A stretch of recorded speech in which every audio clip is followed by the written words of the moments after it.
రాకాలోకంకి స్వాగతం. ప్రజాప్రతినిధులు చాలా పవిత్రమైనటువంటి కర్తవ్యాన్ని నిర్వహించేవాళ్ళు.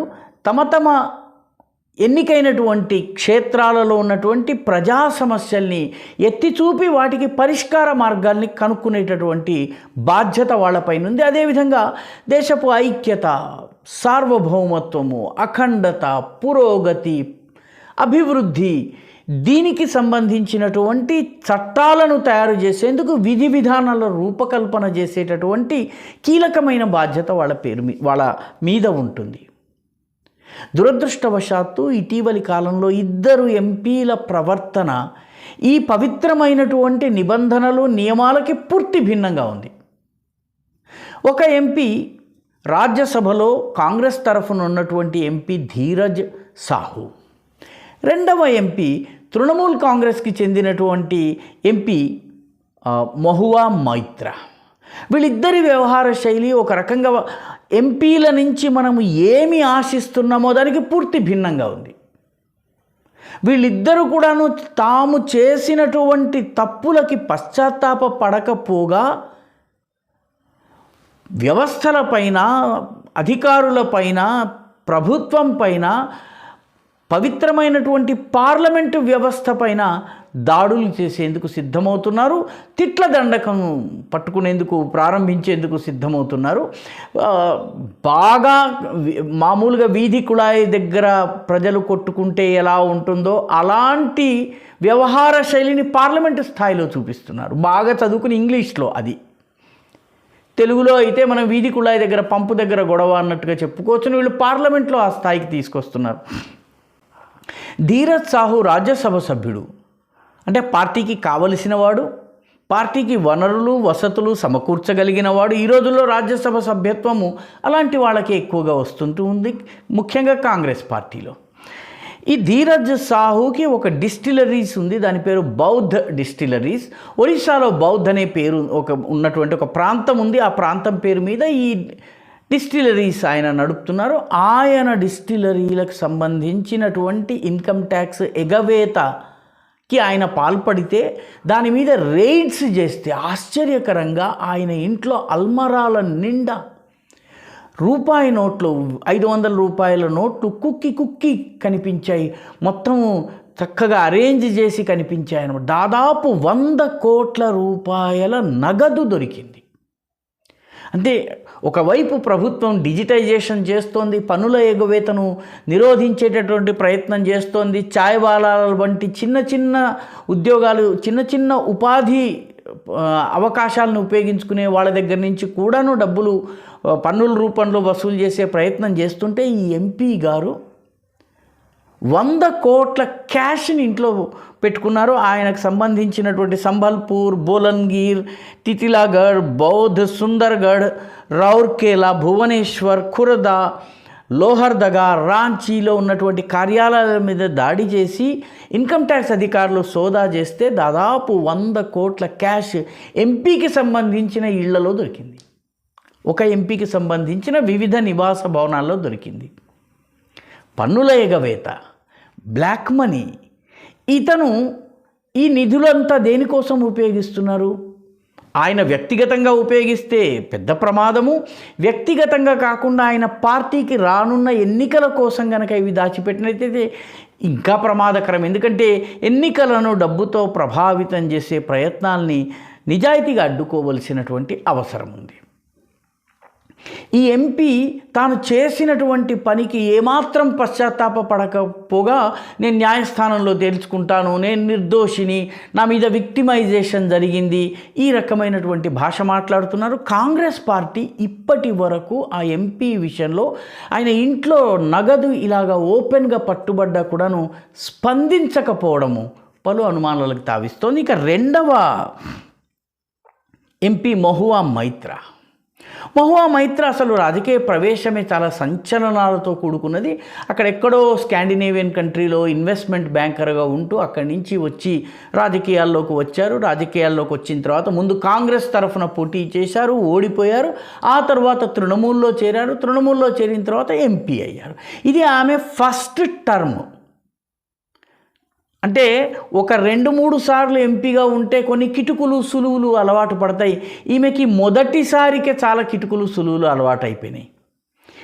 ఈవిడ డబ్బు తీసుకుని కొన్ని వ్యాపార సంస్థలకు, పారిశ్రామిక సంస్థలకు, పారిశ్రామికవేత్తలకు మేలు చేసేందుకు ప్రశ్నలు అడిగారు. ఈ ప్రశ్నలన్నీ కూడాను ఒక ఇండస్ట్రియలిస్ట్కి మేలు చేసేందుకు, ఇంకొక ఇండస్ట్రియలిస్ట్కి నష్టం చేసేందుకు ఉద్దేశించి అడిగినటువంటి ప్రశ్నలు. దీన్ని ఈ రకంగా డబ్బు తీసుకుని ప్రశ్నలు అడగడానికి వీల్లేదు. చాలామంది ఎంపీలు ఈ పని చేస్తుంటారు, కానీ వాస్తవానికి ఇటువంటి పని చేయటం అనేది చట్ట విరుద్ధము. దొరికినట్లయితే వాళ్ళ డిస్క్వాలిఫై అవుతారు. మన రాష్ట్రంలో కూడా ముఖ్యంగా పాస్పోర్ట్లకి సంబంధించి సంతకాలు చేసిన కారణంగా చాలామంది రాజకీయ నాయకుల్ని మన దగ్గర డిస్క్వాలిఫై చేశారు, పదవులు పోయినాయి. అదేవిధంగా పార్లమెంట్లో ప్రశ్నలు అడిగేందుకు డబ్బు పుచ్చుకున్న కారణంగా పలువురు ఉద్యోగాలు కూడా పోయినాయి. వ్యాపార సంస్థలకు సన్నిహితంగా ఉన్న కారణంగా కూడా ఎంపీలు డిస్క్వాలిఫై అయినటువంటి ఉదాహరణలు ఉన్నాయి. ఉదాహరణకి 1951లో హెచ్పి ముద్గల్ అనే ఎంపీ ఉండేవారు. ఈ ఎంపీ గారికి బొంబాయికి చెందినటువంటి ఒక పారిశ్రామిక సంస్థతోటి, ఒక ఇండస్ట్రియలిస్ట్ తోటి సన్నిహిత సంబంధాలు ఉండేవి. ఆయన సన్నిహిత సంబంధాలు బయటపడ్డ తరువాత పార్లమెంట్లో ఒక రెజల్యూషన్ పాస్ చేసి ఆయనను డిస్క్వాలిఫై చేశారు. ఆయన కాంగ్రెస్కి చెందినవారు అయినప్పటికీ కాంగ్రెస్ పార్టీ ఆ రోజున కొన్ని విలువలు ఉన్నటువంటి సమయం కాబట్టి ఆయనను డిస్క్వాలిఫై చేసింది. 2005లో 10 మంది ఎంపీల మీద స్టింగ్ ఆపరేషన్ చేయటం జరిగింది. ఒక దొంగ కంపెనీ పేరుతోటి ఒక వ్యక్తి వెళ్ళి ప్రశ్నలు అడిగేందుకు, వాళ్ళకి మాకు సంబంధించిన ప్రశ్నలు అడగాలి, మీకు డబ్బులు ఇస్తాము అంటే వాళ్ళు అడగడానికి సిద్ధమైనట్టుగా, మాకు ఇంత కావాలి అన్నట్టుగా టేపులు తీసుకుని వచ్చారు. ఒక 10 మంది ఎంపీలు, అందులో అన్ని పార్టీల వాళ్ళు ఉన్నారు.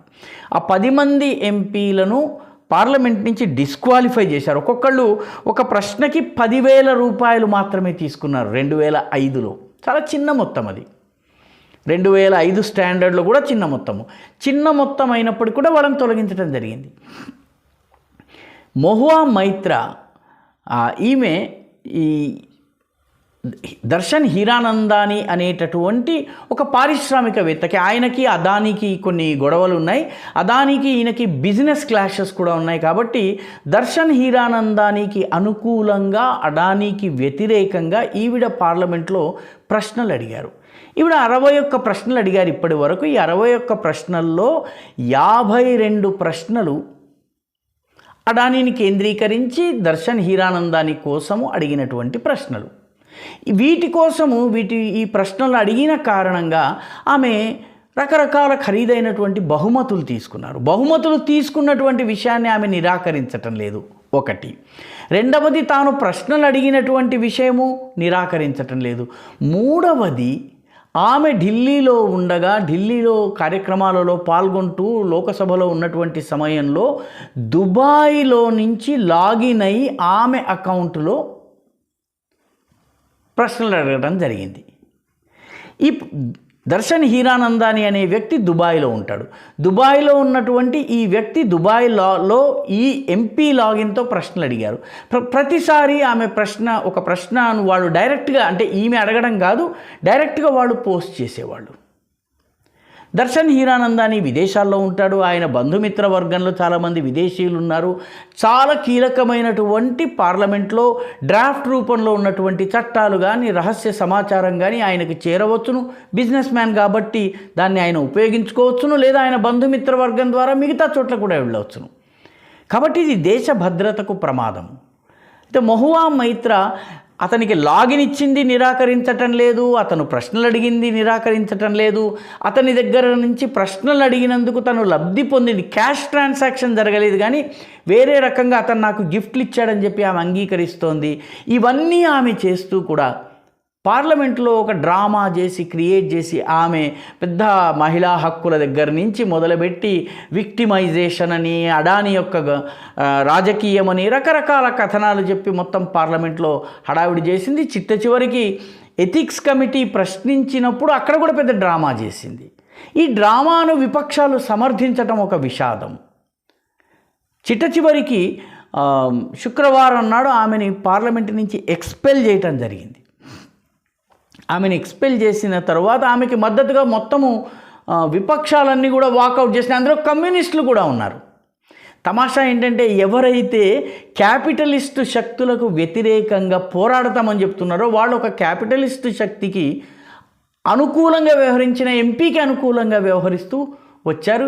ఈ ఇద్దరు పార్లమెంటేరియన్ల యొక్క వ్యవహార శైలి నిజంగా కూడాను చాలా బాధాకరమైనది.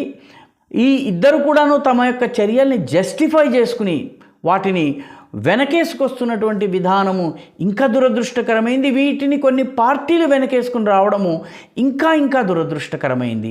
నిజానికి 2005 క్యాష్ ఫర్ క్వెరీ స్కాములో బీజేపీ ఎమ్మెల్యేలు కూడా ఉన్నారు.